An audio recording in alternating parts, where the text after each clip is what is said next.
Hare Ram Ram Ram Ram Hare Hare Hare Krishna Hare Krishna Krishna Krishna Hare Hare Hare Ram Ram Ram Ram Hare Hare Krishna Hare Krishna Krishna Krishna Hare Hare Hare Ram Ram Ram Ram Hare Hare Krishna Hare Krishna Krishna Krishna Hare Hare Hare Ram Ram Ram Hare Hare Krishna Hare Krishna Krishna Krishna Hare Hare Hare Ram Ram Ram Hare Hare Krishna Hare Krishna Krishna Krishna Hare Hare Ram Ram Hare Hare Krishna Hare Krishna Krishna Krishna Hare Hare Ram Ram Hare Hare Krishna Hare Krishna Krishna Krishna Hare Hare Ram Ram Hare Hare Krishna Hare Krishna Krishna Krishna Hare Hare Ram Ram Hare Hare Krishna Hare Krishna Krishna Krishna Hare Hare Ram Ram Hare Hare Krishna Hare Krishna Krishna Krishna Hare Hare Ram Ram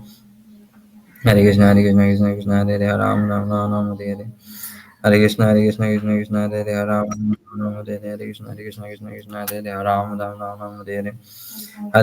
Krishna Krishna Krishna Hare Hare Ram Ram Hare Hare Hare Krishna Krishna Krishna Hare Hare Ram Ram Hare Hare Hare Krishna Krishna Krishna Hare Hare Ram Ram Hare Hare Krishna Krishna Krishna Krishna Hare Hare Ram Hare Hare Hare Krishna Krishna Krishna Hare Hare Ram Hare Hare Hare Krishna Krishna Krishna Krishna Hare Hare Ram Hare Hare Hare Krishna Krishna Krishna Hare Hare Ram Hare Hare Hare Krishna Krishna Krishna Hare Hare Ram Hare Hare Hare Krishna Krishna Krishna Hare Hare Ram Krishna Krishna Hare Hare Ram Hare Hare Hare Krishna Krishna Krishna Hare Hare Ram Hare Hare Krishna Krishna Krishna Hare Hare Ram Hare Hare Krishna Krishna Krishna Krishna Hare Hare Ram Hare Hare Krishna Krishna Krishna Krishna Hare Hare Ram Hare Hare Krishna Krishna Krishna Krishna Hare Hare Ram Hare Hare Hare Krishna Krishna Krishna Hare Hare Ram Hare Hare Krishna Krishna Krishna Krishna Hare Hare Ram Hare Hare Hare Krishna Krishna Krishna Hare Hare Ram Hare Hare Krishna Krishna Krishna Krishna Hare Hare Ram Hare Hare Hare Krishna Krishna Krishna Hare Hare Ram Hare Hare Krishna Krishna Krishna Krishna Hare Hare Ram Hare Hare Hare Krishna Krishna Krishna Hare Hare Ram Hare Hare Krishna Krishna Krishna Krishna Hare Hare Ram Hare Hare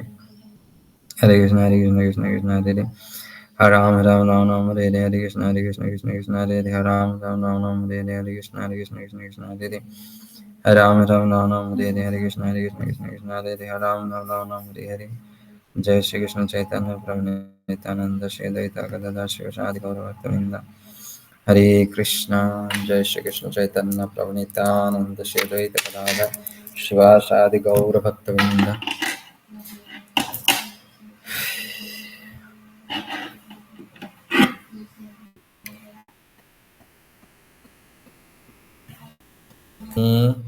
हरे कृष्ण हरे प्रभु जी कृष्ण प्रभु जी प्रणाम। प्रणाम। हरे कृष्ण माता हरे जी। कृष्ण प्रभु जी प्रणाम। हरे कृष्णा प्रणाम प्रणाम सभी भक्तों को प्रणाम।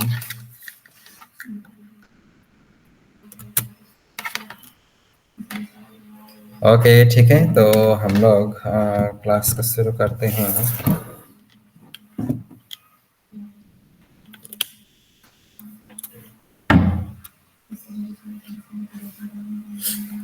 ठीक है तो सही भक्त लोग अपने अपने स्थान पर रहिए और अभी हम लोग सीधा मंगलाचरण पाठ करेंगे। तो ठीक है, मंगलाचरण पाठ करके हम लोग सीधा हमारा जो शास्त्र अध्ययन हो रहा है हम लोग उसमें प्रवेश करेंगे। ठीक है, तो सर्वप्रथम मैं आप सभी का स्वागत करना चाहता हूँ मॉर्निंग क्लास में। प्रातःकालीन कक्षा में आप सभी भक्तों को मेरा हृदय से स्वागतम है और उपस्थित सभी ऑनलाइन वैष्णव भक्त वृंद के चरणों में मेरा वैष्णव प्रणाम है। वांछा कल्पतरुभ्यश्च कृपा सिन्धुभ्येव च पतितानां पावनेभ्यो वैष्णवेभ्यो नमो नमः। ठीक है, तो श्रुति थोड़ा मंगलाचरण स्क्रीन शेयर कर दो तो सही भक्त लोग स्क्रीन पे देखते हुए आप लोग पाठ कर सकते हैं। जिनको आता है वो बिना देखे करिए, जिनको नहीं आता वो देख के करिए। ठीक है, ओके। हरे कृष्णा। मंगलाचरण के बाद हम लोग प्रभुपाद प्रवचन पाठ करेंगे। ठीक है। ओम अज्ञानतिमिरन्धस्य ज्ञानञ्जनशलाकया चक्षुरुन्मिलितं येन तस्मै श्रीगुरवे नमः। श्रीचैतन्यमनोभीष्टं स्थापितं येन भूतले स्वयं रूप कदा मह्यं ददाति शब्दान्तिकम्। वन्देऽहं श्रीगुरो श्रीयुतपदकमलं श्रीगुरोन् वैष्णवांस च श्रीरूपं साग्रजातं सहगना रघुनाथान्वितं तं सजीवम् साद्वैतं सावधूतं परिजनसहितं कृष्ण चैतन्यदेवं श्री राधा कृष्ण पादान सहगना ललिता श्री विशाखान्वितं स नमो विष्णुपादाय कृष्णपृष्ठाय भूतले श्रीमते जयपताका स्वामिनिते नामिने नमो आचार्यपादाय निताय कृपाप्रदायिने गौरकथाधामदय नगरग्रामतारिणे नमो विष्णुपादाय कृष्णपृष्ठाय भूतले श्रीमते भक्तिवेदान्त स्वामिनेति नामिने नमस्ते सरस्वते देवे गौरवाणी प्रचारिणे निर्विशेषा शून्यवादे पाश्चात्यदेशतारिणे वाञ्छाकल्पतरुभ्यश्च कृपा सिन्धुभ्य एव च पतितानां पावनेभ्यो वैष्णवेभ्यो नमो नमः ॐ वृन्दाय तुलसीदेव्याय प्रियाय केशवस्य च कृष्णभक्तिप्रददेवी सत्यवते नमो नमः नमो महावदन्याय कृष्ण प्रेमप्रदायते कृष्णाय कृष्णचैतन्य नाम्ने गौरतिष्ये नमः पञ्चतत्त्वात्मकं कृष्णं भक्तरूपस्वरूपकं भक्तावतारं भक्ताखं नमामि भक्तशक्तिकम् हे कृष्णा करुणा सिन्धु दीनबन्धु जगत्पते गोपेश गोपिका कान्त राधाकान्त नमोऽस्तु ते तप्तकाञ्चन गौराङ्गी राधे वृन्दावनेश्वरी वृषभानुसुते देवे प्रणमामि हरिप्रिये नीलाचलनिवासाय नित्याय परमात्मने बलभद्रसुभद्राभ्यां जगन्नाथाय ते नमः जय श्री कृष्ण चैतन्य प्रभो नित्यानंद श्री अद्वैत गदाधर श्रीवासादि गौर भक्त वृंद हरे कृष्ण कृष्ण कृष्ण हरे हरे हरे राम राम राम हरे हरे। सही भक्त लोग अपना वीडियो तथा ऑडियो ऑन कीजिए और एक बार हरे कृष्ण महामंत्र का उच्चारण कीजिए। रेडी? हरे हरे कृष्णा कृष्ण हरे कृष्ण कृष्ण हरे हरे हरे राम राम राम हरे हरे राम राम श्री हरे श्री हरे मंगलाचरण की जय। ओके, ठीक है।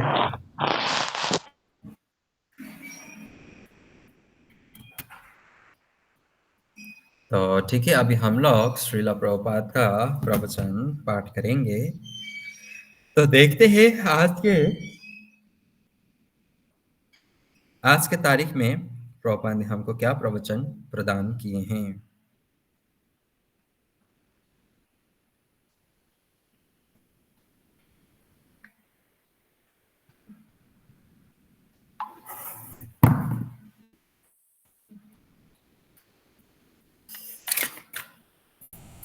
तो आज है 5 दिसंबर। कितना दिसंबर? 5 दिसंबर। ओहो, यहाँ पर तो आप सभी का तस्वीर दिखाई दे रहा है। सिंगल फोटो कब खींचा आप लोगों ने? फोटोग्राफर कौन था? थोड़ा नजदीक से दिखाओ। अच्छा, मुझे लगा ये पासपोर्ट साइज फोटो है आप लोगों का है। तो अभी पता चला कि ये तो फुल साइज फोटो है आप सबका। वाह, हरी बोल। शायद खींचने वाला मैं ही हूँ। ठीक है। और ये ग्रुप का और ये संस्था और ये समाज का लीडर तो अभी हमारे ग्रुप में, अभी हमारे क्लास में वीडियो ऑन करके बैठी हैं। अभी आप समझ ही लीजिए, ठीक है। तो ओके, तो 5 दिसंबर, यदि कोई जानबूझकर पाप करता है, यदि कोई जानबूझकर पाप करता है, मैं तो हरे कृष्ण का जप करता हूँ, मैं सब पाप कर सकता हूँ, ये सब नष्ट हो जाएंगे, ऐसे मूर्ख को बहुत अधिक दंड दिया जाता है। मैं वृंदावन में रह रहा हूँ और यह तो धाम है, मैं कुछ भी उल्टे सीधे काम कर सकता हूँ, सब नष्ट हो जाएंगे। वे वृंदावन में कुत्ते, बिल्ली और बंदर बनेंगे। वृंदावन 5 दिसंबर 1975, 1975। हरि बोल। श्रील प्रभुपाद प्रवचन की जय। जय। ओके, तो जानबूझकर पाप नहीं करना चाहिए। अनजाने में हम हमारे जैसे अनजाने में बहुत सारे पाप हो जाता है हमारे डेली रूटीन में हमारा। तो जानबूझकर पाप करना और अनजाने में हो जाना, अनजाने में तो नहीं करते, अनजाने में हो जाता है, लेकिन जानबूझकर ऐसा नहीं करना चाहिए। मैं तो धाम में हूँ, मैं तो धामवासी हूँ, या तो मैं धाम में हूँ, धाम में तो किसी प्रकार का मुझे पाप नहीं छुएगा, कली का प्रभाव नहीं होगा, पाप का प्रभाव नहीं होगा, ऐसा नहीं सोचना चाहिए। नहीं तो फिर हमारा बंदर, कुत्ता, बिल्ली, सुअर ऐसे रोगों में फिर हमारा जन्म होगा, ठीक है। और जैसे हम लोग 10 नाम अपराध में भी हम लोग पढ़ते हैं कि नाम के बल पर पाप नहीं करना चाहिए, ठीक है, नाम के बल पर पाप नहीं करना चाहिए। अब मैं तो हरे कृष्ण महामंत्र के जप करता हूँ, तो एक कृष्ण नाम जपने से तो करोड़ों जन्म का पाप नष्ट हो जाता है, तो ये 2-4 पाप क्या है, ऐसा नहीं सोचना चाहिए। ऐसे व्यक्ति को और दंड दिया जाता है। क्यों दिया जाता है? क्योंकि उसको मालूम है ना, उसको पता है, फिर भी वो ऐसा काम कर रहा है, तो उसको तो और डबल मिलेगा। ओके, तो सावधान रहिएगा, सावधान रहिए और सतर्क रहिए। ओके, तो आगे बढ़ते हैं। आगे कहाँ बढ़ते हैं? ठीक है, तो आगे बढ़ते हैं हमारे पाठ की ओर। तो कल हम लोगों ने भक्ति रसामृत सिंधु में क्या क्या पढ़ा, क्या क्या जाना हम लोगों ने? वहां पर हम लोगों ने 84 लाख प्रकार की योनि के बारे में हम लोगों ने जाना, और किस प्रकार से हमारा दूसरा जन्म होता है, या किस प्रकार का हमें दूसरा जन्म में शरीर मिलेगा, उसके बारे में जाना, कर्म फल के बारे में जाना। और भक्त और अभक्त में क्या फर्क होता है, भक्त के लिए मृत्यु क्या है और अभक्त के लिए मृत्यु क्या है, यह हम लोगों ने जाना। तो भक्त का कभी मृत्यु होता है? क्या बोलते हैं आप लोग? मेरा प्रश्न नहीं। भक्त का मृत्यु नहीं होता है, तो भक्त का क्या होता है? हाँ बोलो, राधिका नीलांबरी।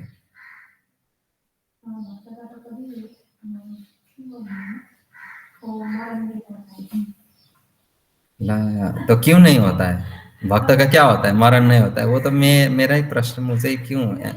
मेरा ही प्रश्न का उसी प्रश्न को उत्तर बना के दे दिया। वाह, कहाँ से आते हैं ये लोग? आपके घर से प्रभु जी। हरे कृष्ण प्रभु जी, सायद भक्तको मतलब वैष्णवको मृत्यु नहुनुको कारण चाहिँ किनभने ऊ जहिले भगवानको सेवामा नै समर्पित हुन्छ र उसको चाहिँ फेरि उसले यो शरीर, यो भौतिक शरीर त्यागेपछि फेरि भगवानको सेवाको लागि नै ऊ फेरि त्यहाँ जाने भएको हुनाले उसको मृत्यु कहिले नयाँ जन्म, उसको अब आध्यात्मिक जीवनको नयाँ जीवन भन्नु नतिर पाउने भएर होला प्रभु जी। हरि बोल, हरि बोल, हरि बोल। ओके, मीनू माता जी हैंड रेज किए हैं। हरे कृष्ण प्रभु, भगवान का मृत्यु नहीं होता, भगवान को तो उद्धार होता है प्रभु। हाँ, भक्त भक्त, भगवान नहीं भक्त। सॉरी भक्त को तो उद्धार होता है प्रभु, मृत्यु नहीं होता है। ये ओके शरीर तो पंच तत्व से बना हुआ है और ये शरीर तो हमको शरीर यही पृथ्वी में पंच तत्व मिल जाता है ये शरीर और आत्मा को उद्धार होता जाती। प्रभु हरे कृष्ण हरे बोल। हरे कृष्ण हरि बोल। ओके अभय बाबू अभी अंतिम बोल दीजिए, आप भी क्या बोलना चाहेंगे? प्रभु हमने कल पढ़ा था तो उसके हिसाब से बता देता हूँ। कल हमने ये पढ़ा था कि भक्त हमेशा भगवान की उपस्थिति को महसूस कर सकता है, इसकी वजह से उसकी मृत्यु नहीं होती है। और वहीं पे नास्तिक को भगवान मृत्यु के रूप में उनका मिलते हैं, उपस्थिति को हरि महसूस कर बोल पाते हैं। हरि बोल हरि बोल। जो भक्त है वो तो भगवान को उपस्थिति हर एक सेकंड करता रहता है, हर एक क्षण हर एक पल। जैसे हम लोग शिक्षाष्टकम में पढ़ते हैं ना, योगायितम निमेषेन चक्षुषा प्राविशायितम शून्यायितम जगत सर्वम गोविंद विरहेण में। तो वहां पर महाप्रभु क्या बोलते हैं, भक्त लोग किस प्रकार का अनुभव करते हैं, महाप्रभु स्वयं बताते हैं अपने भाव को कि आपके बिना तो मुझे एक क्षण भी एक युग के समान लगता है। एक क्षण में अभी मैंने उस दिन बोला था कैलकुलेट करके कि एक सेकंड का भी कितना भाग मैंने बोला था वो भागवतम से, उसको मतलब उतना समय के लिए भी भक्त भगवान को नहीं भूल सकता या भगवान भी भक्त को नहीं भूल सकता। तो इसीलिए भक्त अगर उस सेकंड के लिए भी अगर भगवान को स्मरण नहीं कर पाता है तो उसके लिए क्या होता है, भगवान का दर्शन नहीं करता, भगवान को अनुभूति नहीं कर पाता है, तो उसके लिए तो वो एक युग के समान। अगर कलयुग का ही कैलकुलेशन लें तो 4,32,000 साल बराबर लगता है उनको। ठीक है, तो इसीलिए भक्त हमेशा भगवान की अनुभूति करता है। और अभक्त जो भगवान के शरणागत नहीं होते, जैसे नास्तिक जो भगवान को नहीं मानते या भगवान के शरणागत नहीं होते, भगवान का अनुभूति नहीं कर पाता है, तो ऐसे लोगों के लिए वो कब अनुभूति करता है, मृत्यु के रूप में। मृत्यु में कितना कष्ट होता है हम लोगों ने जाना है। 40,000 स्कॉर्पियन, 40,000 बिच्छू एक बार डंक मारने से कितना दर्द होता है। जैसे मैं हमेशा उदाहरण देता है, एक मच्छर हमारा पूरा रात खराब कर देता है, अभी बिच्छू का तो बात ही छोड़ दीजिए। इतना दर्द, भयानक दर्द उस समय इस प्रकार से अनुभूति होगा उसको। तो जैसे जो भगवान के शरणागत नहीं है, अभक्त गण या असुर गण बोले, इस संसार में दो प्रकार के व्यक्ति होता है, एक सुर एक असुर। तो असुर गण या अभक्त गण या नास्तिक गण जो है, जो भगवान के शरणागत नहीं है, अगर वह मृत्यु के समय जिस उनका मृत्यु होता है, तो मृत्यु उसके लिए क्या होता है, दूसरा जन्म का बंधन। फिर से उसका जन्म होगा, कहाँ होगा, किस प्रकार से होगा, वो जानता नहीं है। कल मैंने 2 श्लोक बोल दिया भगवत गीता का इसके ऊपर, तो ये उसका तो वहां गड़बड़ हो गया। लेकिन अभी ये भौतिक भाषा में बोले तो भक्त का अगर मृत्यु, ये भौतिक शब्द ही यूज कर देते हैं, भक्त का अगर मृत्यु या मरण हो जाता है, भक्त मर जाता है, तो वो क्या है, वो तो एक माध्यम है दिव्य जगत में प्रवेश करना। और असुरगण का मृत्यु क्या है, वो तो एक माध्यम है नरक में पतन हो जाना, अधोलोक में पतन हो जाना। दोनों का माध्यम है मृत्यु, लेकिन एक का माध्यम है पतन और एक का माध्यम है दिव्य प्रवेश, दिव्य जगत में प्रवेश, यानी कि वृंदावन गोलोक धाम में भगवान का सेवा में। तो ये कल हम लोगों ने पढ़ा, और रस के बारे में हम लोगों ने जाना कि इस संसार में भी रस होता है और भौतिक संसार में भी रस होता है, माने ये संसार में, और दिव्य जगत वृंदावन में भी रस होता है। 2 प्रकार का रस। अब इस संसार में जो रस है वो थोड़ा समय के लिए होता है। जैसे कल मैंने, या कल भी एग्जाम्पल दिया, परसों के दिन भी एग्जाम्पल दिया कि कोई नौकरी करता है, कोई बिजनेस करता है, तो वो ऊब जाता है कभी कभी, और वो रेस्ट लेने के लिए थोड़ा वैकेशन में जाता है, छुट्टी मनाने के लिए जाता है, थोड़ा बहुत पैसा लेके चलता है, तो फिर वो मना के फिर उसको वापस आना पड़ता है, फिर वो अपना पहले वाला जीवन फिर उसको कंटिन्यू करना पड़ता है, वो उससे भाग नहीं सकता, वो कंटिन्यू उसको करना ही पड़ेगा। अब फिर से वो हफ्ता दिन छुट्टी मना के आया, फिर से नेक्स्ट डे फिर वो दुखी हो जाता है। फिर यही करो, फिर चलो वही जीवन, वही रूटीन में आ गया। वो टेम्परेरी, ये होता है टेम्परेरी। इसमें आनंद नहीं है, इसमें अल्प सुख है। और मैं तो हमेशा बोलता हूँ आप लोगों को, सुखी होने का मतलब डबल दुखी होना। सुखी होने का मतलब है उससे 4 गुना, 10 गुना, 20 गुना, 40 गुना, 100 गुना दुखी होना, दुखी हो जाना। समझे बात को? तो इसके बारे में मैंने पहले ही बोल दिया था, सुख का मतलब दुख क्यों है, मैंने पहले ही आप लोगों को बहुत 4-5 दिन कंटिन्यू समझाया था, सिखाया था। ओके, तो ये रस के बारे में हम लोगों ने कल पढ़ा। अच्छा, तो अभी हम लोग कहाँ पर पहुंच गए? हाँ ठीक है, अभी हम लोग नेक्स्ट पैरा शुरू करते हैं। जीवन का मूल सिद्धांत है कि हम में किसी न किसी से प्रेम करने की सामान्य प्रवृत्ति होती है। ये सामान्य बात है, हम किसी न किसी को माया, प्रेम या स्नेह भाव रखने की प्रवृत्ति होता है, आचरण होता ही है। कोई भी व्यक्ति दूसरे से प्रेम किए बिना जीवित नहीं रह सकता। कोई भी व्यक्ति दूसरे से प्रेम किए बिना जीवित नहीं रह सकता।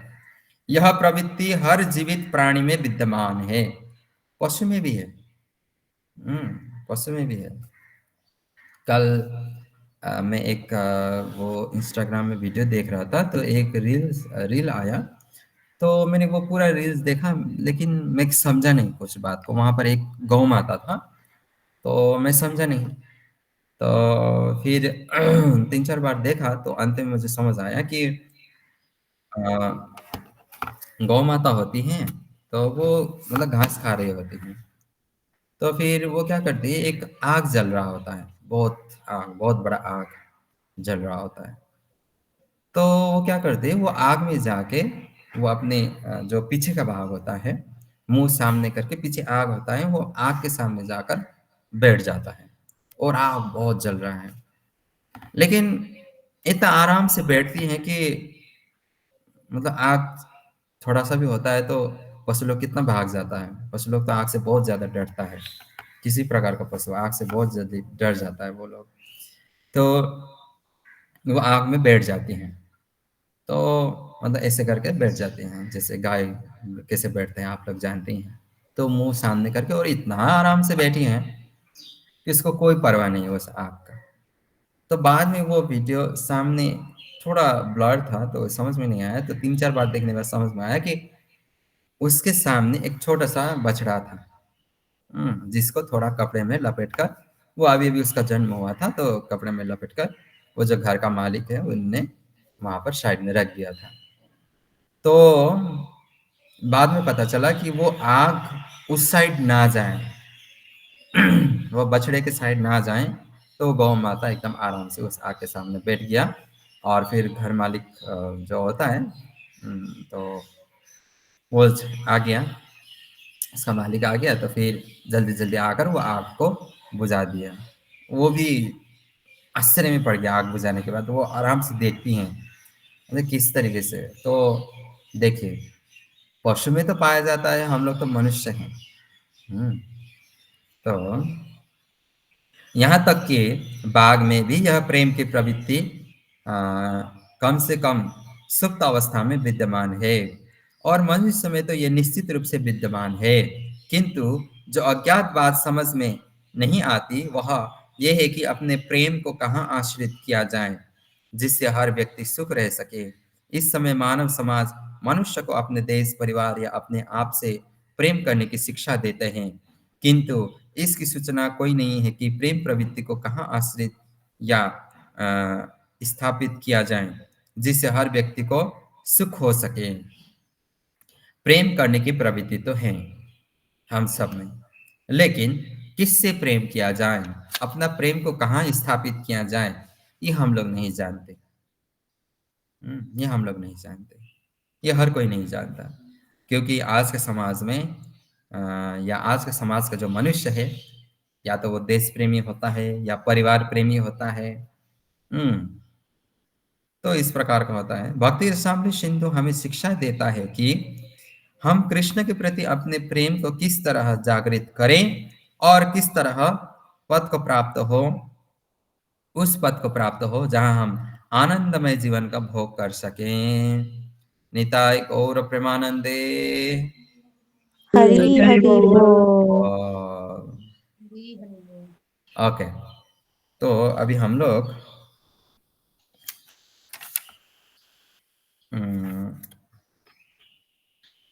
यहाँ पर जानते हैं, यहाँ पर जीवन का मूल सिद्धांत सिद्धांत के बारे में आया। तो अभी भक्ति रसामृत सिंधु का सिद्धांत क्या है? भक्ति रसामृत सिंधु रचना करने का उद्देश्य क्या है? रूप गोस्वामी ने भक्ति रसामृत सिंधु का रचना क्यों किया, इसका उद्देश्य क्या है? रचना क्यों किया? तो मैंने आप लोगों को उस दिन बताया, भक्ति रसामृत सिंधु हमारा जितना भी भक्ति शास्त्र है उसमें ये प्रमुख शास्त्र है, ये प्रमुख शास्त्र है,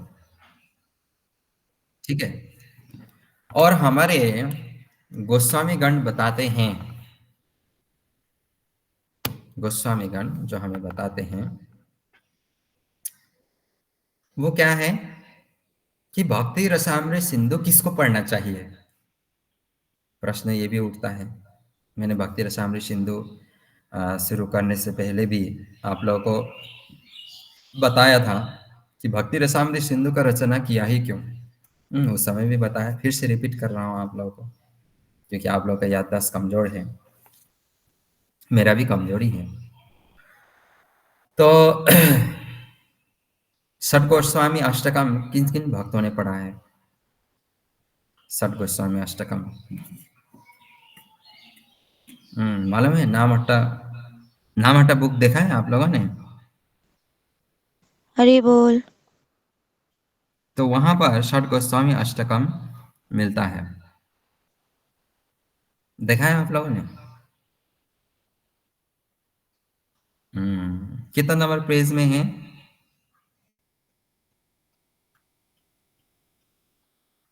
नाम हटा के कितना नंबर पेज में है? मालूम नहीं, निकालना पड़ेगा। ओके, तो 248 248 तो भक्ति रसामृत सिंधु किसको पढ़ना चाहिए, किस उद्देश्य से पढ़ना चाहिए? तो जैसे कि मैंने बोला, भक्ति रसामृत सिंधु ये जो शास्त्र है ये भक्ति शास्त्र का प्रमुख शास्त्र है। अब भक्ति रसामृत सिंधु किसको पढ़ना चाहिए? जो शुद्ध भक्ति करना चाहता है, जो शुद्ध भक्ति करना चाहता है।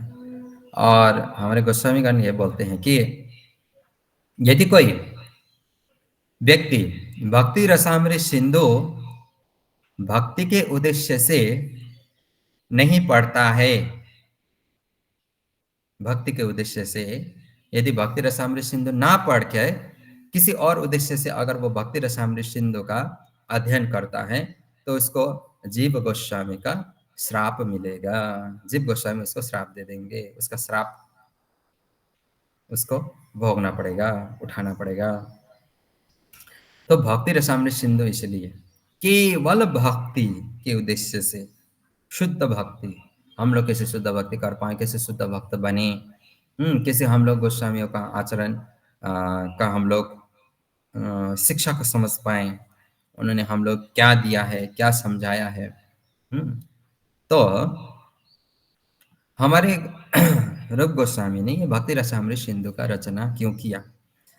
तो षट गोस्वामी अष्टकम किसने लिखा है, किसने रचना किया, मालूम है? कौन से आचार्य ने किया? श्रीनिवास आचार्य ने षट गोस्वामी अष्टकम का रचना किया है। तो उन्होंने षट गोस्वामी अष्टकम का 2 नंबर श्लोक में देखिए,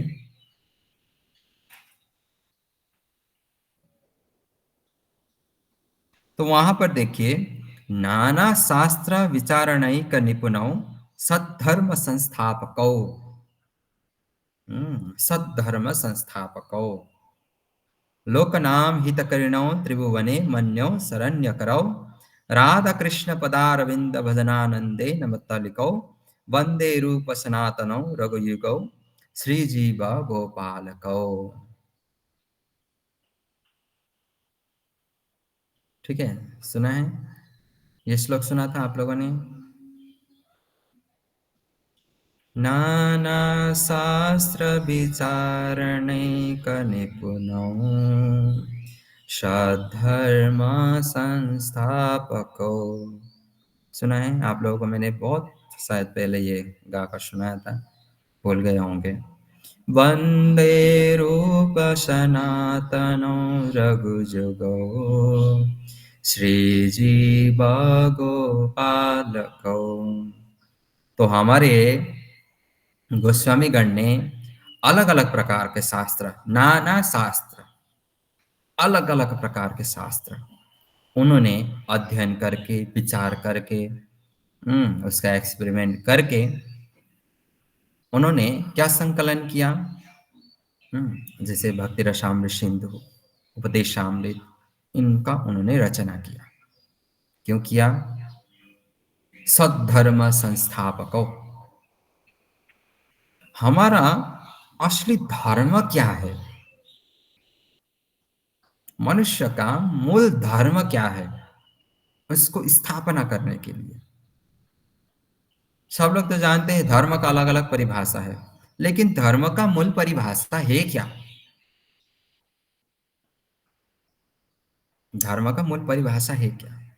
उसको समझाने के लिए उन्होंने ये शास्त्र को संकलन किया। तो मूल धर्म क्या है जीव का?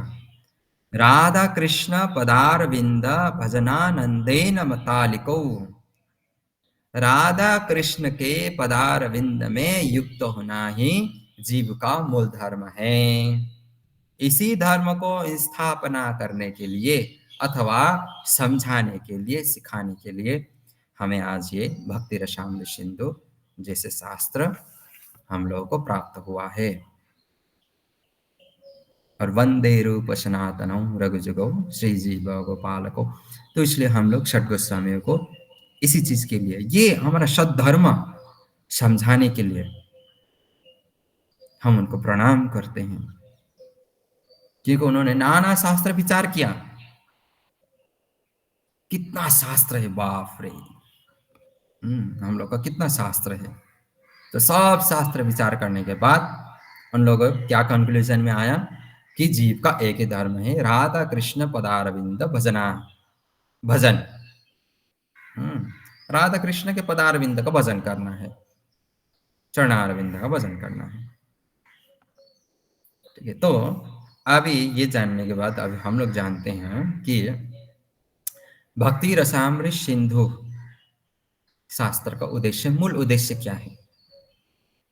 तो भक्ति रसामृत सिंधु का मूल 5 से 6 उद्देश्य है, जिनको हम थोड़ा आप लोग लिखना चाहे तो लिख सकते हैं, या आप लोगों को सुन के ही दिमाग में घुस जाता है तो अच्छी बात है।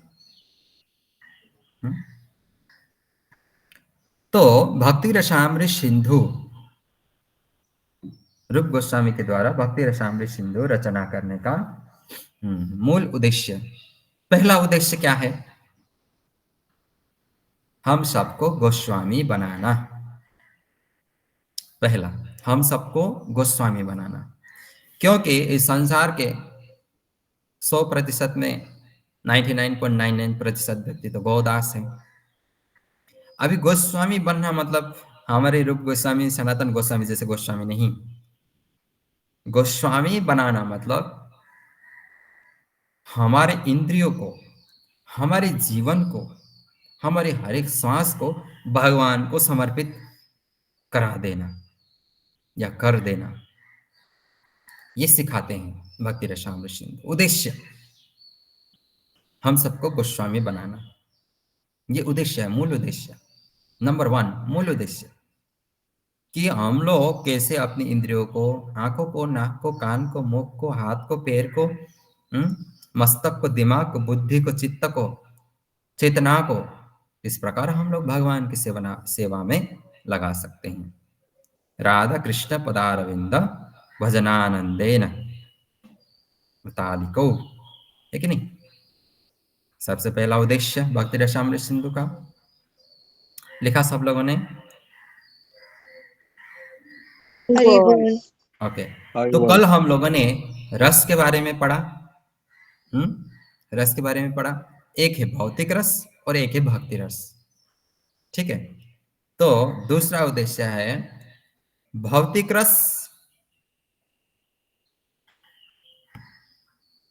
भौतिक रस तथा भक्ति रस के बारे में या विषय में जानना। तो समझ में मैंने 2-4 मिनट पहले क्या बोला, यदि कोई भक्ति रसामृत सिंधु भक्ति के उद्देश्य से ना पढ़कर अगर दूसरे ही उद्देश्य, उत्पटांग उद्देश्य से पढ़ता है तो वो विनाश हो जाएगा, उसका सर्वनाश हो जाएगा, उसका सर्वनाश हो जाएगा, ठीक है? तो भक्ति रसामृत सिंधु केवल शुद्ध भक्ति। महाप्रभु जानते हैं क्या करते हैं? वो कहीं नदी में नहाने जाते हैं ना, प्रभु बोले बाहु तुले बोलो हरि हरि। महाप्रभु कहीं पर स्नान करने जाते थे, बहुत सारा भीड़ देख लिया, तो कृष्णदास कविराज गोस्वामी लिखते हैं प्रभु बोले बाहु तुले बोलो हरि हरि। तो वो जहां पर भी भीड़ देखते थे 2 हाथ उठा देते थे और क्या बोलते थे, हरि बोल ऐसे बोल देते थे। तो थोड़ा उच्च स्वर में होना चाहिए, हरि बोल ऐसा नहीं होना चाहिए। उधर सो रहा है, उधर उठ जाएगा, जग जाएगा, तो हम लोग का काम ही तो है जगाना। हम लोग भक्ति ही क्यों कर रहे हैं? खुद भी जागेंगे दूसरों को भी जगाने के लिए, और हरि बोल बोल के ही तो जगाना है सबको। आपके घर में कीट पतंग जो कुछ भी है, प्राणी पौधा जो कुछ भी है, इतना जोर से हरि बोल, निताय गौर प्रेमानंद बोलने से इतना जोर से हरि बोल बोलना चाहिए कि लोग क्या है, पागल हो जाएगा क्या? जग जाएगा तो पीट देगा, पीटा खाना चाहिए, थोड़ा तो मार खाना चाहिए, बाद में वो उसको पता चल जाएगा। इसमें तो आपका ही कल्याण है। हमारे जितना भी आचार्य लोग हैं, सब लोगों ने तो पिटाई ही तो खाया हरि बोल बोलने के कारण।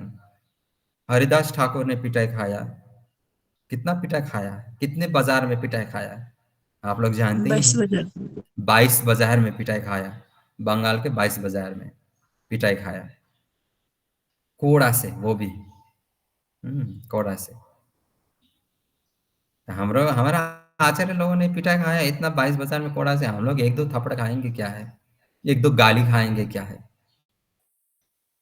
इसमें भगवान प्रसन्न होंगे। ए भाई क्या बुड़बक, तेरे को ही जगाने का कोशिश कर रहा है, तू इसको पीट रहा है, रुक तेरे को, फिर उसको भगवान पिटाई करेगा। फिर भगवान का पिटाई तो हम लोग जानते ही हैं। इसी जन्म से हम लोग समझ सकते हैं कि भगवान का पिटाई कैसा होता है। कितना दुख उठाया आप लोगों ने, कितना कष्ट उठा लिया जीवन में। ये क्या है? भगवान का पिटाई। कौन सा पिटाई? ना जगने का पिटाई। तो पिटाई खाएंगे दूसरों को, लेकिन जगाएंगे, ठीक है? तो एक बार मेरा दादाजी का एक किस्सा है। मेरा दादाजी ने 8-10 जो मुर्गी है, मुर्गी है, एक ग्रुप उन्होंने पाला था। उनको पता नहीं कैसे ऐसा शौक आ गया, तो उन्होंने पाला। तो दादाजी और मैं तो साथ में सोते थे, और एक होटल था थोड़ा सा, वो लकड़ी का बना हुआ, उसमें एक छोटा सा कमरा, वहीं पूजा रूम, साइड में एक छोटा सा बेड, दादाजी और मैं सोता था। लेकिन वो जो भाले बोलते हैं ना, नेपाली में तो भाले बोलता है, मुर्गा, लड़का, एक लड़का मुर्गा था। तो वो क्या करता था, वो सुबह 4 बजे 5 बजे के 4 बजे 5 बजे वो बिंदास सोता था, और रात को 12 बजे, साढ़े 12 बजे, 1 बजे वो क्या करता था, बाँसने का काम करता था, आवाज़ करता था, कोकरी कहाँ, रात को 12 बजे, और सुबह 4 बजे 5 बजे 6 बजे वो बिंदास सोता था। हुँ, क्योंकि उसका पिछले जन्म का शायद गुण रहा होगा। तो मुर्गी तो सुबह है ना, वो ब्रह्म मुहूर्त के टाइम पे वो आवाज़ करता है। तो सुबह-सुबह उसको पता चलता है, पहले ही अभी सुबह होने वाला है तब वो। तो एक दिन क्या हुआ, डेली 12 बजे रात को, डेली 12 बजे ना, तो हमारे दादाजी हमेशा ओहो! तो मुर्गी ने आवाज़ दे दिया, शायद उठने का टाइम हो गया है। तो मुझे बोलते हैं कि नातिकेरा उठो, उठो। हाँ, उठने का टाइम हो गया, साढ़े 4 5 हो चुका है, 4-5 बज चुका है। तो लेट हो जाएगा, पूजा करना पड़ेगा, ध्यान करना पड़ेगा। तो दादाजी पहले 1 घंटा ध्यान करते थे, फिर उसका पूजा का सामान रेडी करके 6 साढ़े 6 तक वो पूजा करते थे। हम लोग साथ में करते थे। तो तो वो मुर्गी 4-5 बजे के टाइम में हमेशा सोता था, और रात को 12 बजे वो आवाज़ देता था, क्योंकि बेचारा नाइट ड्यूटी किया था, सुबह तो उसको नींद आएगा ही आएगा, गलत टाइमिंग होगा तो। तो फिर एक दिन दादाजी को तो बहुत इतना गुस्सा आ गया रात का 12 बजे, तो उन्होंने पहले ही मुझे बोल के बैठा था, मतलब सो गए थे। सोने से पहले बोला, "आज भी ये रात को 12 बजे ये आवाज़ करेगा ना, इसको इतना दूर फेंकूँगा, इतना दूर फेंकूँगा कि ये भी याद रखेगा।" तो फिर उस रात को भी वैसा ही हुआ। 12 बजे रात को उसने आवाज़ किया, दादाजी इतना गुस्से में उठा, कि क्या करें, वो थोड़ा उम्र होने से चिड़चिड़ा हो जाता है ना आदमी लोग।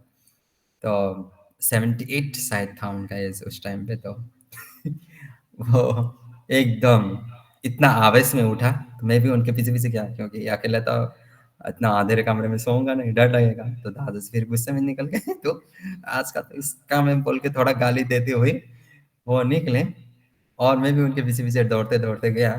तो दादाजी क्या करने जा रहे हैं? तो दादाजी कुछ नहीं बोला, "तू देख अभी मैं क्या करता हूँ इसका।" मुझे ऐसे बोला, तो उसको वो घर के अंदर से निकाला, वो मुर्गी घर के अंदर से निकाला। तो उस टाइम भी वो आवाज़ देने वाला ही था। तो दादाजी ने क्या किया, उसका 2 पैर पकड़ा, उसको वहाँ से पटाक से निकाला, और इतना लंबा दीवाल था, ऐसे पैर घुमा के उनको ऐसे करके फेंक दिया पूरा। घुमा के फेंक दिया। ओह! इतना हेवी था वो दिन। और फिर सुबह सुबह देखते हैं कि वो जो मुर्गी है, वो तो वो जो दीवार से उसका फेंका था, उसी दीवार में वो बैठ के एकदम आराम से बैठा हुआ है। अपने 2 पाँव रख के आराम से बैठा हुआ है। घर तो पहचान ही लेगा ना अपना घर। तो फिर जब सुबह उस मुर्गे को देखा, तो फिर सुबह ये किस्सा, फिर हम दोनों एक दूसरे को बोल के बहुत हंसने लगा। इतना हंसने लगे, तो बहुत बड़ा ये कॉमेडी था। तो तो क्या करें, जगह मुर्गी तो बेचारा वो पशु है, क्या जानता होगा। बेचारा उसको तो टाइम देखना भी नहीं आता। अभी मुर्गी घड़ी पहनेगा, कितना आश्चर्य लगेगा, है कि नहीं? और या तो मुर्गी के घर में घड़ी लगा देंगे, ओके, मालिक को ही पागल बोल देंगे, हाँ घड़ी देख, टाइम पे उठा, ऐसा तो नहीं होगा। तो भक्तों का काम है खुद भी जगना, दूसरे सोए हुए जीवों को भी जगाना, ठीक है। तो इसलिए थोड़ा अभी ध्यानपूर्वक सुनिए, आगे बढ़ते हैं। प्रारंभिक अवस्था में बालक अपने माता पिता को प्यार करता है, फिर अपने भाइयों तथा बहनों को प्यार करता है, और जो जो वह प्रतिदिन बढ़ता जाता है, अपने परिवार, समाज, जाति, देश, राष्ट्र, यहाँ तक कि समग्र मानव समाज को प्यार करने लगता है। लेकिन सारे मानव समाज से प्रेम करके भी प्रेम की प्रवृत्ति तुष्ट नहीं होती, और यह प्रेम की प्रवृत्ति तब तक अधूरी रहती है जब तक हम ये नहीं जान लेते कि परम प्रिय कौन है। हमारा प्रेम तभी पूर्णतः तुष्ट हो सकता है जब इसे कृष्ण में स्थित किया जाए। यही भक्ति रसामृत सिंधु है। यही सार है भक्ति रसामृत सिंधु का, जो हमें 5 विभिन्न दिव्य रसों में कृष्ण से प्रेम करना सिखाता है। तो भक्ति रसामृत सिंधु का सार क्या है कि ये जो हमारा प्रेम करने का प्रवृत्ति है, हमें कहाँ स्थापित करना चाहिए? कृष्ण से प्रेम करने में। कहाँ पर स्थापित करना चाहिए, ये हमें सिखाता है। तो जब तक हम कृष्ण से प्रेम नहीं करेंगे, हम लोग अपने माता पिता पुत्र बंधु बांधव समाज देश राष्ट्र पूरा विश्व पत्नी गर्लफ्रेंड बॉयफ्रेंड एक्स्ट्रा अफेयर ये चलाने के बाद भी हमारा तुष्टि नहीं होगा, प्रेम का, प्यार करने का तुष्टि, प्रवृत्ति का तुष्टि। क्यों? क्योंकि अभी तक हम लोगों ने कृष्ण से प्रेम नहीं किया। जब कृष्ण से प्रेम करेंगे तो हमारा प्रेम का तुष्टि हो जाएगा। यस्मिन तुष्टे जगत तुष्टम, कृष्ण तुष्ट संपूर्ण जगत तुष्ट, है ना। आराधितो यदि हरि तपस्या ततः किम, नाराधितो यदि हरि तपस्या ततः किम।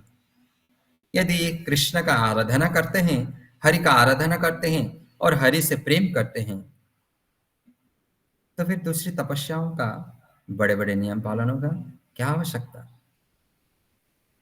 और यदि हरि से ही प्रेम नहीं कर रहे हैं, यदि हरि से ही आप संबंध स्थापित नहीं कर रहे हैं, यदि हरि को ही अपने नहीं मानते, तो फिर पूरा संसार का अपना मान के भी क्या फायदा, हजारों लाखों वर्ष तपस्या करने से भी क्या फायदा, है कि नहीं। तो आगे बढ़ते हैं। हमारी प्रेम प्रवृत्ति उसी तरह विस्तार पाती है जिस तरह प्रकाश या वायु का कंपन फैलता है, किंतु हमें यह पता नहीं चलता कि इसका अंत कहाँ है। भक्ति रसामृत सिंधु कृष्ण से प्रेम करने की सरल विधि प्रदान करके हमें हर जीव से प्रेम करने के विज्ञान की शिक्षा देता है। जैसे हम लोगों ने 5वां पॉइंट में लिखा, सभी प्रकार के जीवों से कैसे प्रेम किया जाए उसका विज्ञान हमें भक्ति रसामृत सिंधु के द्वारा मिलता है। समझ रहे हो बात को? हिमांशु सुन रहा है? हिमांशु गुम हो गया, इसको तो और ध्यानपूर्वक श्रवण करना चाहिए। ये तो अभी ब्रह्मचारी पालन कर रहा है, दूसरों को भी सिखाना पड़ेगा। ठीक है, ओके। तो हम मानव समाज में संयुक्त राष्ट्र जैसे महान प्रयासों के द्वारा शांति तथा एकता स्थापित करने में असफल रह रहे हैं, क्योंकि हमें सही विधि का यथार्थ ज्ञान नहीं है। विधि अत्यंत सरल है, किंतु मनुष्य को इसे ठंडे मस्तिष्क से समझना होता है।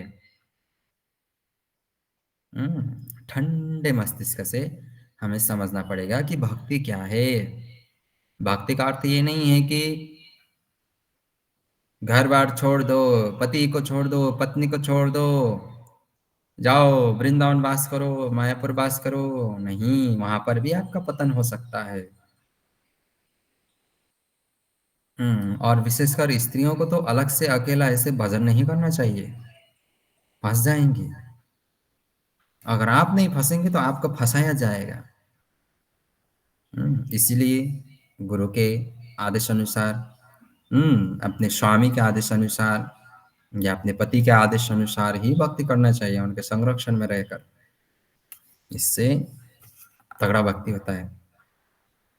क्योंकि मैंने बहुत समय पहले एक एग्जाम्पल दिया था ना, गिद्ध नजर, चील का नजर होता है। कहीं अकेला स्त्री दिखा तो चील का नजर। चील क्या देखता है? अगर कोई एक पशु या जीव, कोई प्राणी अकेला विचरण कर रहा है तो वो तो चील तो इतना पावरफुल होता है, वो तो एक हिरण को भी अपने जकड़ में लेता है, इतना ऊपर ले जाता है और वो फेंक देता है। थोड़ा समय के लिए तो लगेगा पंछी बनी उड़ती फिरूं मस्त गगन में, लेकिन जो जब जब धड़ाम से नीचे गिरेगा सब 1 सेकंड में नष्ट। तो स्त्री जब अकेले रहती हैं तो चील का नजर होता है। इसीलिए तो बोला जाता है शास्त्र में कि किसी के संरक्षण में रहना चाहिए। संरक्षण में रहना मतलब ये नहीं है कि स्त्री लोग अपने आत्मरक्षा नहीं कर पाएंगे, कर पाएंगे जरूर।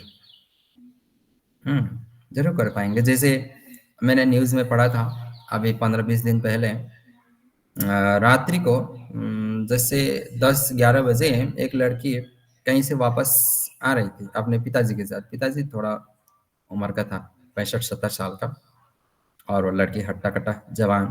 अभी लड़की है, अभी पशु लोगों का तो जग जाता है पशु प्रवृत्ति। तो वहां पर टोटल 5 लड़के थे। 5 लड़के, और 5 लड़के के पास थोड़ा एक चाकू वगैरह कुछ हथियार भी था। तो 5 लड़के भी 2 आगे 2 पीछे ऐसे करके करके वो आगे पीछे करने लगा। तो लड़के ने कुछ नहीं किया, लड़के के पिताजी पे उतना ध्यान नहीं दिया, कोई बात नहीं, हम लोग अपने रास्ते चलते हैं, इससे पंगा क्यों लेना, लोग चले। लेकिन वहां पर बहुत भारी मिस्टेक हो गया उस लड़कों का। वो लड़की वो कराटे चैंपियन था, ठीक है। तो फिर वो लड़की ने अकेले ही 5 लड़कों को धो डाला, धो दिया, इतना दबा के धो दिया। रीजा गिरी लाइक मी। हाँ, ये बंदर लोग तो क्या, हमारा बाल को झगड़ेगा, फिर वापस वृक्ष में चढ़ जाएगा, फिर दीवार में चढ़ेगा, फिर आएगा, कपड़ा फाड़ देगा, फिर हमारा चश्मा गिरा देगा। ऐसे करके करके तो बंदर लोग तो आराम से कर सकते हैं। सही कहा, लाइक मी। तो ऐसा हुआ। तो ऐसा नहीं है कि आत्मरक्षा नहीं कर सकते, कर सकते हैं। और बहुत सारा फिल्म में भी निकलते हैं ना कि क्या है, छोरी छोरियों से छोराओं से कम है क्या, या कुछ ऐसा डायलॉग है ना आमिर खान का। क्या डायलॉग है, अबे बाबू बोलो। हमारे छोरी छोरों से कम है। मालूम है अबे बाबू डायलॉग, हरियाणा का है ना वो तो। पता है प्रभु। हमारी चोरी छोरों से देखिए, कम है कि? देखिए यहाँ पर कंपेयर करने की बात ही नहीं है। लड़की अपने जगह में लड़की है, लड़का अपने जगह में लड़का है। मेरे को तो ये समझ में नहीं आता, दिमाग में ये बात समझ में नहीं आता कि लड़के लोग लड़का क्यों बनना चाहता है और लड़का से क्यों कंपेयर करता है। मैं सही तो ये बात है समझ प्रभु, में मैं नहीं तो खुद सोचता हूँ ये, मेरे को काम ना करना पड़े, घर में आराम से बैठूंगा। मतलब लड़कों से कम नहीं, मतलब क्यों, क्यों भाई? क्योंकि लड़की लोग जो कर सकता है वो लड़का नहीं कर सकता। लड़का बच्चा पैदा कर सकता है, लड़का माँ बन सकता है। हैं? क्यों भाई? ये ना बॉलीवुड ये वगैरह, ये जो है ना आजकल का सोसाइटी, ये तथा कथित भौतिक, ये बस मतभेद कर रहे हैं। लड़का क्यों बनना भाई, लड़का क्यों बनना? लड़का बनने में बहुत दिक्कत है, लड़की बनने में बहुत दिक्कत है। कल मैं एक देख रहा था, आप देख सकते हैं हमारे सिलीगुड़ी में रास्ते में देखिए, एक 70 साल का 80 साल का वृद्ध व्यक्ति, एक पुरुष रिक्शा चलाता है। उसका कमर सिकुड़ गया होता है, उसका सिर टेढ़ा हो जाता है, वो जीवन भर। पुरुष का स्थिति देखो, एक लड़का का स्थिति देखो, अपने घर परिवार को चलाने के लिए क्या कुछ नहीं करना पड़ता उसको, कितने लोगों का गाली। और फिर स्त्री का भी वही है, उसको भी बहुत कुछ सहना पड़ता है, सुनना पड़ता है, सास का, ससुर का, माता पिता का, पति का, हाँ बेटा बेटी का, सब कुछ का। ये कंपेयर करना ही गलत बात है। लड़का से कम नहीं है, लड़की से कम नहीं है।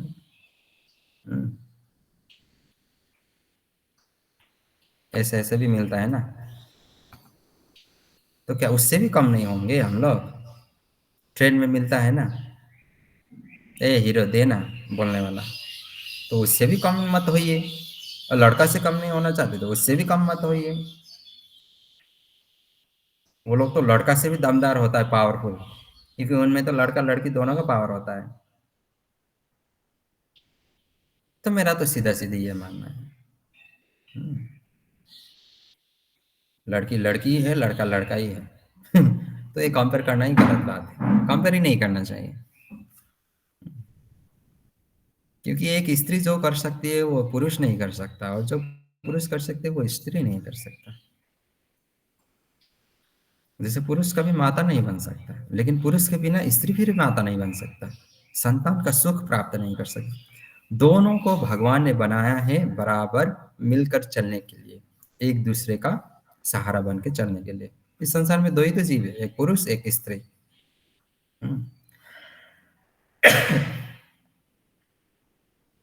देखिए हम लोग कभी भी ना इंडिपेंडेंट नहीं हो सकते। एक सीधी सी बात है, हम कभी भी इंडिपेंडेंट नहीं हो सकते, हमें डिपेंडेंट होना ही पड़ता है, क्योंकि भगवान ने संसार को ऐसे ही बनाया है। देखिए आप लोग सोचिए, सांस लेने के लिए हमें इस वातावरण के डिपेंडेंट होना पड़ता है कि नहीं होना पड़ता है? डिपेंड होना पड़ता है कि नहीं पड़ता है? अपने शरीर को जीवित रखने के लिए हमें प्रकृति की आवश्यकता है, मतलब हम प्रकृति में पूरा निर्भर कर रहे हैं। सीधा एक साधारण एग्जाम्पल, अपने शरीर का भूख मिटाने के लिए हम लोग अन्न पर डिपेंड होते हैं। वो अन्न, उस अन्न के लिए फिर हम लोग किसान पर डिपेंड होते हैं। किसान फिर भगवान के वो आकाश के द्वारा वो बारिश में डिपेंड होता है। इंद्र जो बारिश करता है वो फिर कृष्ण की शक्ति पर डिपेंड करता है, निर्भर करता है। केवल कृष्ण ही स्वतंत्र है। हम लोग को किसी न किसी के ऊपर निर्भर होना ही पड़ता है जीवन भर। स्त्री घर संभालती हैं तो उसको कभी ये नहीं सोचता मैं घर छोड़ के चला जाऊंगा फिर देखेंगे तुम्हारा बच्चा को कौन देखता है, तुम्हारा माता पिता को, कभी नहीं। अगर वो पुरुष ही कमा कर नहीं लाएगा तो, नहीं देखेगा तो कैसे घर चलाएगा? ये ऐसा कभी नहीं लाना चाहिए। इसीलिए भक्ति रसामृत सिंधु में सभी जीवों को प्रेम कैसे करना चाहिए उस ये हमें सिखाते हैं। ये कंपैरिजन वाला नहीं लाना चाहिए। हमें किसी ना किसी के ऊपर निर्भर रहना ही पड़ता है, इसलिए अहंकार नहीं करना चाहिए। ये कंसेप्ट हमें थोड़ा क्लियर कर देना चाहिए। आज के बाद कोई यहाँ पर माताजी लोग अपने आप को पुरुष से कंपेयर मत कीजिए। आप लोग अपनी जगह में सर्वश्रेष्ठ हैं, क्योंकि जो स्त्री कर सकता है वो पुरुष नहीं कर सकता। और पुरुष लोगों को कभी भी स्त्रियों से कंपटीशन नहीं करना चाहिए, उनको नीचा नहीं सोचना चाहिए, क्योंकि जो मैंने बोल दिया स्त्री कर सकता है वो आप नहीं कर सकते।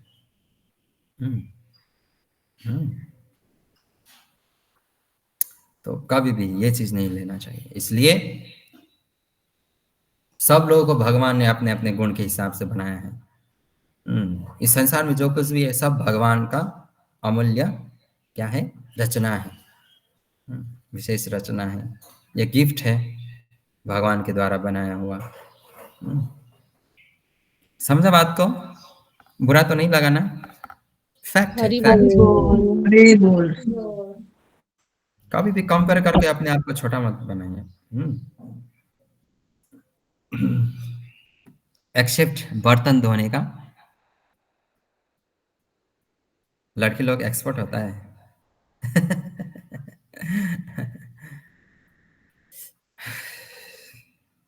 कभी मेरे घर में आके देखना, हाँ तुम्हें 2 बर्तन दूंगा, तुम आराम से पता चल जाएगा कि कौन सा प्रभु जी ने धोया है, कौन सा माता जी ने धोया है। इतना बर्तन धो लिया, इतना बर्तन धो लिया। हाँ,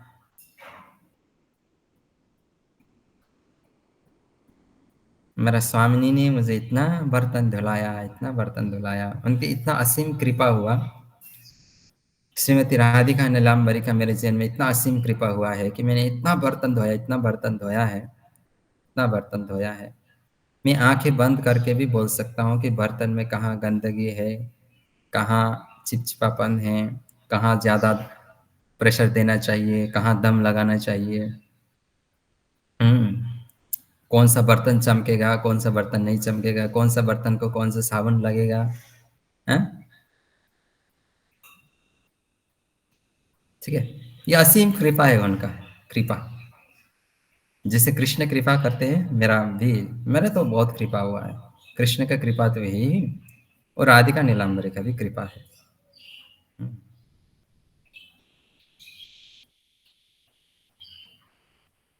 पोछा लगाने का, वो क्या, वो नहीं बोलूँगा।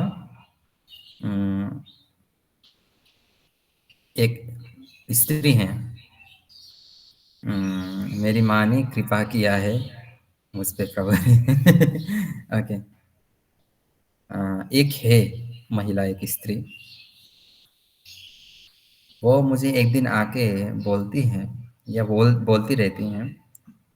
एक दिन मैंने पोछा लगाया घर पे, तो ओ नहीं, झाड़ू मारा घर पे। वैसे तो वो मारते रहता हूँ, लेकिन एक दिन आके बोला, झाड़ू तो मारता रहता, एक दिन आके बोला कि कि प्रभु जी, आप ऐसा झाड़ू मारते हैं कि ऐसा लगता है कि आपने झाड़ू के साथ साथ पोछा भी लगा दिया, तो आप झाड़ू लगा दीजिए ना प्लीज। और ये घटना बहुत सालों से मेरे जीवन में घटती आ रही है। तो अभी आप लोग जानते ही होंगे कि वो कौन है। तो क्या करें, ये भी उनका असीम कृपा है, अनुकंपा है मेरे ऊपर, कि झाड़ू इस तरीके से लगाता हूँ कि पोछा लग गया। तो ठीक है, आज हम लोग यहीं तक पढ़ाई करते हैं, यहीं पर विश्राम देते हैं।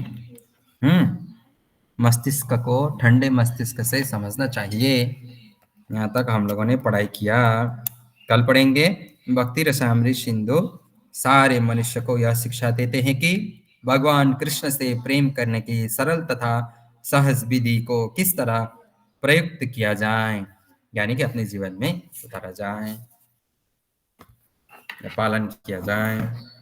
ओके, श्रील रूप गोस्वामी कृता भक्ति रसामृत सिंधु की,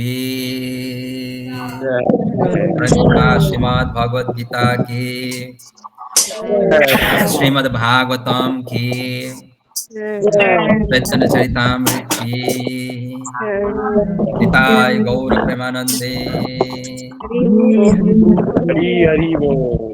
ओके, ठीक है। अभी किसी वक्त संपूर्ण ज्ञान, भक्ति का अर्थ है कृष्ण से प्रेम करना, और भक्ति का अर्थ है कृष्ण से प्रेम यानी कि संसार से वैराग्यता। भक्ति स्वतः ही हमारे अंदर ज्ञान और वैराग्य दोनों स्वतःस्फूर्त करा देती हैं। लेकिन वो किसके लिए है, वो उसके पीछे एक कुछ अलग ही, जैसे मैं आप लोगों को हमेशा बोलता हूँ, भगवान कुछ बोलते हैं, बड़े बड़े भक्त, सिद्ध भक्त कुछ बोलते हैं, तो उसके पीछे बहुत सारे सार होता है या टिप्पणी होता है। तो इसमें यहाँ पर महाप्रभु बताते हैं कि ये सही बात है उन्होंने जो बोला। भक्ति में ना तो ज्ञान की आवश्यकता, ना तो वैराग्य की आवश्यकता, क्योंकि भागवतम में बोला जाता है और चैतन्य चरितामृत में भी मैंने पढ़ा है कि जो व्यक्ति भगवान को शुद्ध भक्ति करता है, उसको उसके हृदय में स्वयं जो ज्ञान है और जो दूसरा क्या, वैराग्य जो है, ज्ञान, वैराग्य, मुक्ति, मोक्ष, ये स्वयं उसको प्रणाम करके बैठते हैं, उसके हृदय में विराजमान होता है। लेकिन ये कहाँ लागू होता है? ये केवल भगवान के शुद्ध प्रेमी भक्त, शुद्ध है, जो नित्य शुद्ध है, शुद्ध प्रेमी भक्त। लेकिन हम जैसे जो हैं, जैसे हम लोग भक्ति रसामृत सिंधु पढ़ रहे हैं, क्यों पढ़ रहे हैं? ज्ञान, भक्ति का ज्ञान।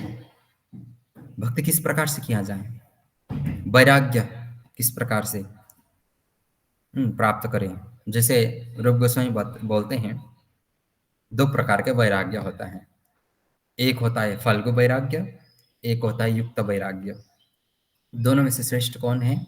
युक्त वैराग्य। फल्गु वैराग्य क्या है?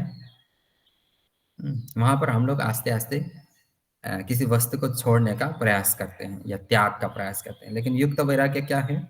सभी वस्तुओं को कृष्ण की सेवा में लगा देते हैं। तो ये होता है युक्त वैराग्य। तो